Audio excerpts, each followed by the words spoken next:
پہلے ارشد شریف، پھر ذل شاہ، اور آج ننا معصوم عمار۔ خدا کرے کہ تمہارا بھی کوئی یوسف ہو، اور خدا کرے کہ تمہیں اس کی قمیض تک نہ ملے۔ آج پھر کسی باپ کا لخت جگر سیاست کی نظر ہو گیا۔ میاں عباد جو کہ زندان میں ہے، ان کا معصوم بیٹا اپنے باپ کی راہیں تکتے تکتے اس دنیا سے چلا گیا۔ یہ بچہ خدا سے روز محشر یہ ضرور پوچھے گا کہ میرا قصور کیا تھا۔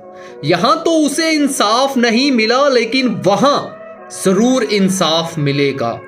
لوگوں، آج رات 9:30 بجے لاہور معصومیہ قبرستان میں ایک ننھے معصوم کا جنازہ اٹھے گا۔ باپ دادا تو زندان میں ہیں، آپ لوگ ضرور شرکت کرنا۔